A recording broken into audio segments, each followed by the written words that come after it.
Excelentíssimo senhor presidente dessa mesa, doutor Humberto Marçal, agradeço a minha apresentação e, na pessoa do senhor, eu saúdo todos aqueles que compõem esta mesa.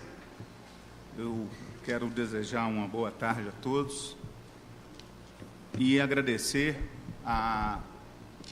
o convite que me foi formulado pelo presidente da AMAT, Marco Antônio Freitas, nosso amigo, dileto amigo, e parabenizar a equipe organizadora deste evento, na pessoa da Cássia, muito diligente, trabalhou como ninguém para que esse congresso tivesse esse honroso sucesso. Sem maiores delongas, eu aqui me sinto quase que um estranho, fora do ninho, porque, na verdade, a minha formação profissional não é na área do direito do trabalho. Eu sou professor de direito administrativo, mas não costumo fugir aos desafios que a vida me coloca e aceitei de bom grado o convite de comparecer aqui nessa tarde e trocar algumas impressões que tive a propósito da influência ou da interseção que o direito do trabalho tem com o direito administrativo, exatamente no tema da reforma trabalhista. Obviamente que foi necessário fazer um recorte metodológico para situar o tema da minha exposição. Primeiro, porque a reforma trabalhista é muito longa, e segundo, porque seria necessário exatamente buscar esses pontos de interseção entre o direito do trabalho e o direito administrativo para chegarmos num tópico, num objeto que fosse interessante para explorarmos na tarde de hoje. Portanto, eu começo a minha exposição fazendo um breve recorte no tema para dizer um pouco de onde será, no meu modo de entender, o maior impacto das reformas trabalhistas no âmbito da administração pública brasileira. E, para isso, é necessário trabalharmos com ideias que o direito administrativo trata e que se constituem, a bem da verdade, no próprio eixo metodológico da disciplina, que é a ideia de regime jurídico aplicável às diversas atividades da administração pública. Por que isso? Porque a administração pública, vocês sabem, ela se subdivide em administração direta e administração indireta, e no âmbito da administração indireta há pessoas jurídicas de direito público e pessoas jurídicas de direito privado. A administração direta e as pessoas jurídicas de direito público, ou seja, as autarquias e as fundações públicas, elas se submetem a um regime jurídico, a um conjunto de princípios e regras que é diverso daquele que se aplica no âmbito do direito privado. Então, comumente se diz que estas entidades, tanto as entidades políticas, portanto a administração direta, quanto as autarquias e fundações, se submetem a um regime jurídico de direito público. Por isso, as relações de trabalho nestas pessoas, administração direta, autarquias e fundações públicas, ela é regida por um regime de natureza estatutária e, consequentemente, a aplicação da CLT estará automaticamente afastada. Essa é a dicção que ressai do artigo 39, caput, da Constituição, que foi repristinado pelo Supremo Tribunal Federal no julgamento da ADIM 2135 do Distrito Federal. Nesta ADIM, entendeu o Supremo Tribunal Federal que havia um vício no processo legislativo da emenda constitucional 19 e, consequentemente, haveria um vício na alteração que foi produzida neste artigo 39, prevalecendo, portanto, a redação originária. E, na redação originária, há a exigência de que a administração direta, autarquias e fundações se submetam ao regime jurídico único. E o Supremo Tribunal Federal também construiu o entendimento que regime jurídico único significa dizer regime jurídico estatutário. Consequentemente, afastou-se da administração direta, autarquias e fundações a aplicação do regime da CLT. Bem verdade que existem algumas jabuticabas, Brasil afora, jabuticabas estas que, na verdade, determinam a aplicação do regime da CLT também à administração direta, autarquias e fundações. Posso dizer um pouco sobre isso, porque o questionamento do Supremo Tribunal Federal da constitucionalidade dessas normas, eu tive a oportunidade de atuar diretamente como advogado. E conseguimos algumas decisões no sentido exatamente de declarar a incompetência mesmo da Justiça do Trabalho para conhecer dos conflitos que envolvessem as entidades, haja vista a inconstitucionalidade dos dispositivos. Hoje, o Supremo diz que, depois da emenda constitucional 19, não é possível mais leis que submetam o regime da CLT, mas aquelas que já tinham sido editadas anteriormente teriam a sua vigência preservada.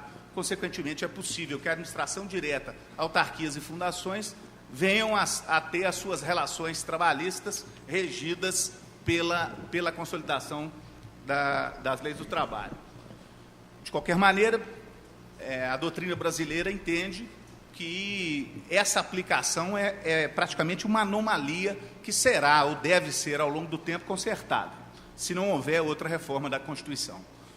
Da mesma maneira que o regime jurídico trabalhista da administração direta, autarquias e fundações é estatutário, os contratos administrativos que estas entidades realizam, eles são hoje regidos pela Lei 8666 de 93, que é a Lei de Licitações e Contratos, ou Lei Geral das Licitações e Contratos.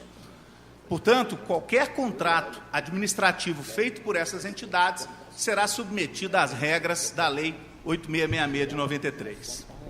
Por outro lado, no âmbito da administração indireta, nós temos o enquadramento das empresas estatais, que são as sociedades de economia mista e as empresas públicas, assim como as suas subsidiárias, sejam elas subsidiárias integrais, onde a participação da empresa é total no capital, ou as subsidiárias parciais, onde há conjugação de capitais da empresa estatal e de outras empresas privadas, mas cujo controle continua sendo mantido nas mãos da empresa estatal. Então, nas empresas estatais e nas subsidiárias, o regime jurídico aplicável às relações de trabalho é o regime jurídico da CLT. Só que esse regime jurídico da CLT não é um regime jurídico puro, porque ele termina por ser, em alguns pontos, derrogado por normas constitucionais que se aplicam às entidades da administração indireta. Posso citar como exemplo a necessidade de realização de concurso público para o ingresso dessas pessoas no quadro de pessoal das empresas estatais, bem como das suas subsidiárias. Mas cito essa diferença mais para dizer que os contratos administrativos das empresas estatais, a partir de 30 de junho de 2018, agora, passaram a ser regidos por outras leis, por outra lei. Então, às empresas estatais não mais se aplica a Lei 8666 de 93, quando elas vão fazer suas contratações de serviço. As empresas estatais passaram a ser regidas pela Lei 13.303 de 2016, que teve um interregno de adaptação de 2 anos, que terminou no dia 30 de junho de 2018. De modo que qualquer contratação administrativa que for ser realizada agora pelas empresas estatais, os editais não serão regidos pela 8666, eles serão regidos pela Lei 13.303 de 2016. Qual é a diferença entre uma e outra, basicamente? Basicamente, há uma maior aproximação do regime privado na Lei 13.303 do que na Lei 8666 de 93. A Lei 13.303, que é o Estatuto das Empresas Estatais e de suas subsidiárias, ele prima pela valorização do aspecto da bilateralidade nas relações entre contratado e contratante, em detrimento da unilateralidade que faz parte da Lei 8666 de 93. Essa é a grande diferença. Então, houve uma maior aproximação do regime de direito privado na 13.303, comparada com a Lei 8666 de 93. Obviamente, temos ali uma regra de transição. Os contratos, ou as licitações e os contratos, firmados até a data da entrada em vigor da lei, continuam regidos pela 8666. A partir de agora, novas licitações são regidas pela Lei 13.303 de 2016. Muito bem, a Lei 13.429 alterou a 6.019, tratando do aspecto da terceirização. E, por outro lado, a 13.467 de 17 alterou as disposições da CLT. Não há impacto dessas alterações na relação trabalhista das autarquias, da administração direta e das fundações públicas, porque, como eu disse, eles têm uma regência diferente. Mas há um impacto sensível dessas normas no que diz respeito à regulação das relações jurídicas das empresas estatais e suas subsidiárias. Estas, assim como as empresas privadas em geral, vão se submeter às alterações realizadas nestas normas. Bom, agora, obviamente que o recorte que eu precisei fazer depois dessa nota introdutória é dizer o seguinte: o grande impacto das leis que reformam a legislação trabalhista brasileira está na terceirização do serviço.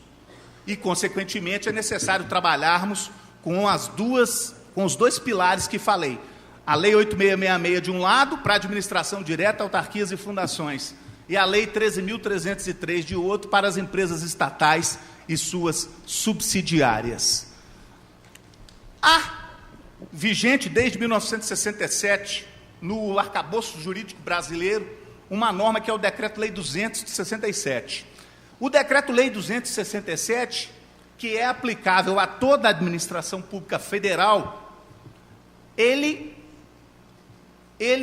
impulsionava a terceirização de serviço. É necessário ver-se que, e destaquei nessa lâmina que aí está, que quando houvesse iniciativa privada suficiente para poder atender aos anseios da administração, o Decreto-Lei 200 impulsionava que houvesse a terceirização, com o mote de não haver um crescimento exagerado da máquina administrativa. Isso foi sob a vigência da Constituição de 67. E, consequentemente, os problemas em torno da aplicação desse dispositivo, eles não foram tão grandes até que a Constituição de 88 viesse à tona. Por que isso? Porque não existia a exigência de concurso público nas empresas estatais a esta época. Isto vem com a Constituição de 1988. E aí, com a Constituição de 1988, os problemas, então, do uso da terceirização começaram a aparecer com maior saliência, com maior evidência. Pois bem, no fundo, o Decreto-Lei 200, ele fazia uma distinção entre terceirização de atividade e terceirização de mão de obra. A terceirização de atividade era quando a administração se livrava de determinada atividade, fazendo com que a contratação se desse por intermédio de uma empresa privada, praticamente passando a ela a execução da atividade. Ao passo que a contratação, a terceirização de mão de obra funcionava exatamente como aquela cessão ou a contratação de pessoal por interposta pessoa. Então, eram duas situações distintas. A jurisprudência trabalhista juntou tudo. Ela não fez essa distinção entre terceirização de atividade e terceirização de mão de obra. Por quê? Porque ela entendeu que a terceirização, qualquer que fosse a atividade, quando dissesse respeito à atividade fim, ela era fraude às disposições da CLT, que reconheciam o vínculo trabalhista e estabeleciam quais eram os seus requisitos. Se tivesse feito essa distinção, talvez nós tivéssemos maior facilidade na interpretação dessa distinção na época, mas isso não veio à tona dessa maneira. Pois bem, e houve uma necessidade de compatibilizar a regra da terceirização, admitida pelo direito brasileiro, para a administração pública, com a regra do concurso público. E aí, em 1988, quando a Constituição vem à tona, ela vem com um perfil muito estatizante. A bem da verdade é isso. Ela tinha um perfil semi-estatizante. Ela valorizava por demais a atuação do Estado em diversos domínios. Só que isso não demorou a ser modificado.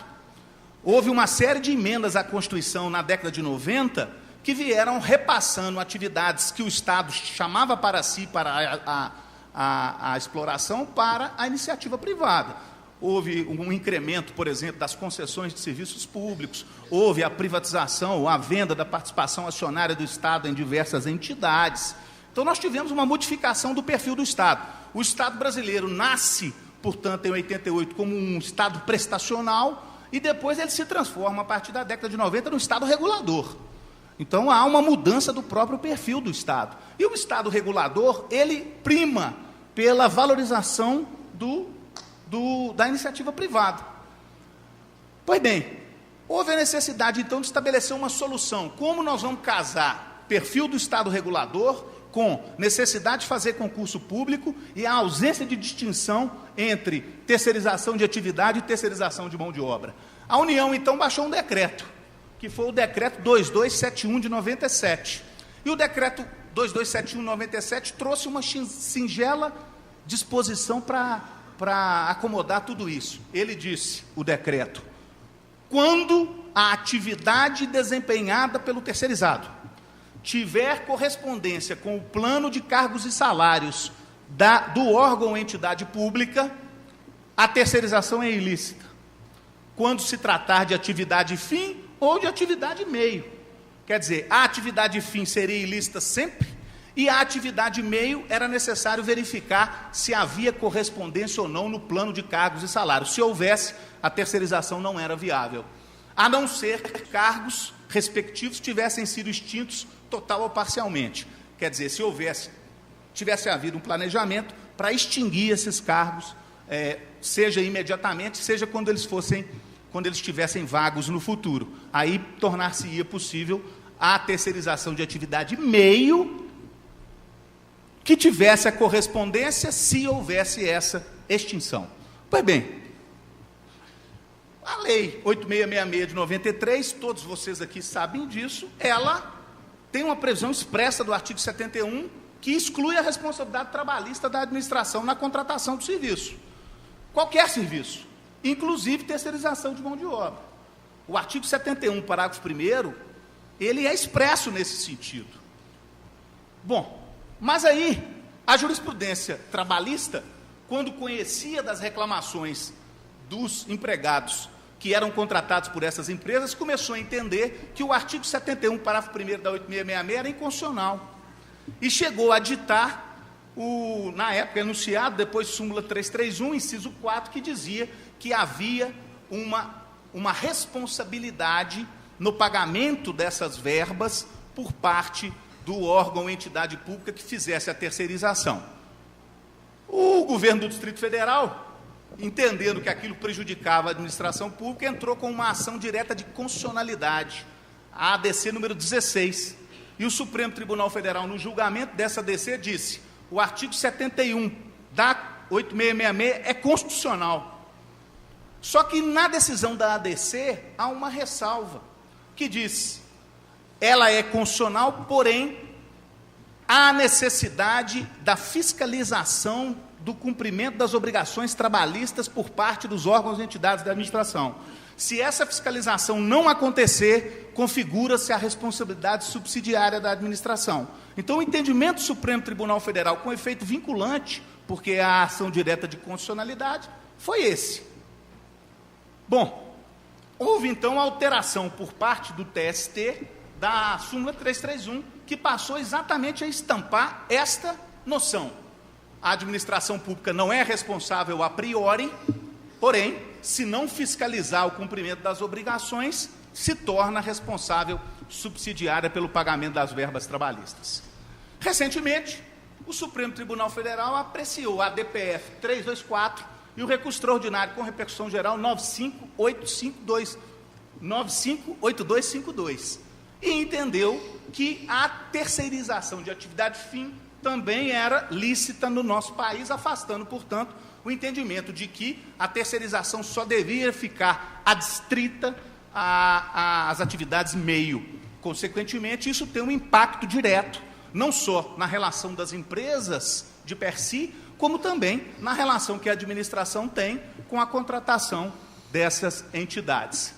O reflexo dessa decisão do Supremo Tribunal Federal na administração direta, nas autarquias e nas fundações, ela é menos intensa. Por que ela é menos intensa? Porque essas entidades têm os seus quadros de pessoal organizados por lei. É uma exigência da Constituição Federal. É o artigo 61, parágrafo 1º, inciso 2, a linha B da Constituição, que tem exatamente a necessidade de organização dos quadros de pessoal da administração direta, autarquias e fundações públicas, por intermédio de lei. Então, qualquer mudança no quadro, eu vou precisar passar uma lei no Congresso Nacional, vou precisar passar uma lei na Assembleia Legislativa, vou precisar passar uma lei na Câmara Municipal. Por outro lado, as empresas estatais e as suas subsidiárias têm os seus quadros organizados por decisão da própria companhia. E, consequentemente, por conta disso, há uma maior facilitação para o uso da terceirização de serviço nesse âmbito. Então, o recorte que eu queria fazer era exatamente este. Há impacto na administração direta, autarquias e fundações públicas? Há, mas ele é menos intenso do que o impacto que há nas empresas estatais e nas suas subsidiárias.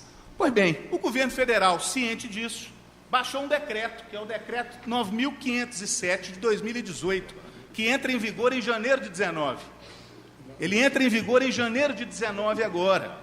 E esse decreto regulamentou o uso da terceirização no âmbito da administração direta, autarquias e fundações, e também regulamentou no âmbito das empresas estatais e suas subsidiárias, fazendo, então, importantes interpretações que constam dessa norma e que têm efeito normativo e vinculante para a administração pública federal. Haverá, não tenham dúvida disso, uma reprodução disso no âmbito estadual e no âmbito municipal.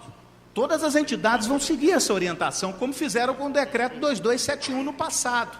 De modo que, vejam o que diz o artigo 3º, não serão objeto de execução indireta, que é a terceirização, na administração pública federal, direta, autárquica e fundacional, os serviços, 1, que envolvam a tomada de decisão ou posicionamento institucional nas áreas de planejamento, coordenação, supervisão e controle, atividade fim da administração, o inciso 1. Inciso 2, que sejam considerados estratégicos para o órgão ou entidade cuja terceirização possa colocar em risco o controle de processos e de conhecimentos e tecnologias, áreas onde é necessário manter sigilo, atividade fim, porque isso não pode ser terceirizado, que estejam relacionados ao poder de polícia, regulação, outorga de serviços públicos e aplicação de sanção, atividade fim. E aí, o inciso 4, que sejam inerentes a categorias funcionais abrangidas pelo plano de cargos do órgão ou entidade, exceto disposição legal em contrário, ou quando se tratar de cargo extinto, total ou parcialmente, no âmbito da pessoa, no âmbito do quadro geral de pessoal. Essa disposição é idêntica à disposição do decreto 2271. Então, aí está a distinção antiga. Atividade fim ou atividade meio pode ser terceirizada quando? Quando não tiver, agora, né? Quando não tiver a correspondência no plano de cargos e salários, ou quando os cargos respectivos tiverem sido extintos. Gente, a coisa mais fácil que tem é extinguir cargo, quando ele está vago, porque depende só de um decreto do presidente da República. Se ele tiver provido, é mais difícil. Mas se for feito uma norma legal que extingue, por exemplo, com a vacância, ou extingue com logo um indivíduo em disponibilidade remunerada, o problema está resolvido. Então, pode ser que aí haja uma ampliação, exatamente nesse inciso 4, do uso da terceirização na administração direta, nas autarquias e nas fundações públicas. Nas empresas estatais e suas subsidiárias, por outro lado, corroborando o que eu aqui disse antes, o espectro é muito maior. Vejam bem, não serão objeto de execução indireta os serviços que demandem a utilização pela contratada de profissionais com atribuições inerentes às dos cargos integrantes do seu plano de cargos e salários, exceto quando contrariar os princípios administrativos da eficiência, da economicidade, da razoabilidade. Aí colocam tais como, para mostrar que a lista que está embaixo ali é meramente enumerativa, exemplificativa, e coloca: na ocorrência de ao menos uma das seguintes hipóteses: Caráter temporário de serviço, é a 6.019, já estava regulado por lá. Incremento temporário de volume de serviço, é a 6.019, já estava regulado por lá. Atualização de tecnologia ou especialização de serviços, quando for for mais atual e segura, que reduzam os custos ou for menos prejudicial ao meio ambiente. Essa é uma inovação, mas que, no meu modo de ver, dependendo do enquadramento, entrava na 6.019.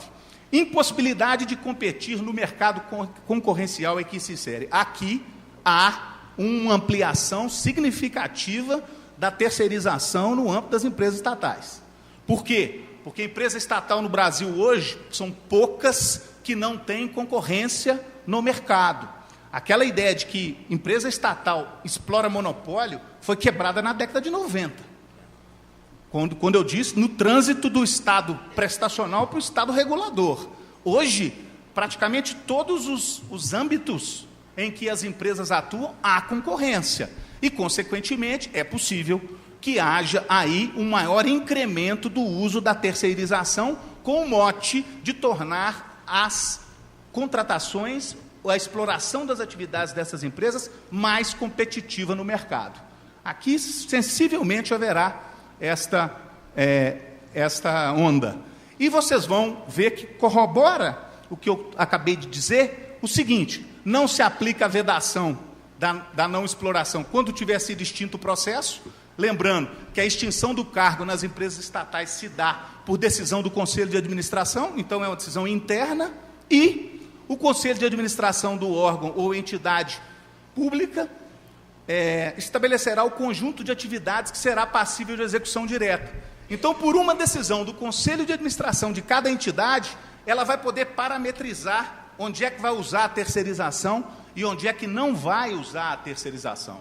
Então, muito importante, porque isso realmente mostra que vai ser um caminho natural, certo? Falo isso aqui até como ex-dirigente de empresa estatal. Vai haver um caminho natural para a terceirização nessas empresas. Sobre a fiscalização dos contratos, para poder excluir a responsabilidade subsidiária, o decreto foi singelo.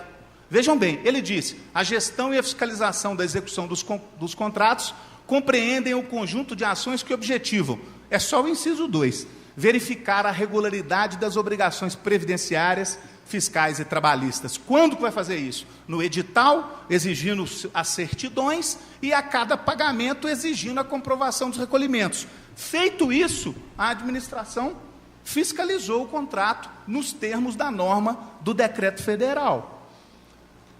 O TRT de Minas, recentemente, numa uniformização de jurisprudência, ele disse que o ônus de provar que houve a fiscalização é da empresa, que foi a tese jurídica prevalecente número 23, recentemente apreciada pelo TRT de Minas. Então, essa jurisprudência entende que há uma inversão, que quem tem que comprovar que houve a fiscalização é a entidade da administração pública, o órgão da administração pública, e não o reclamante.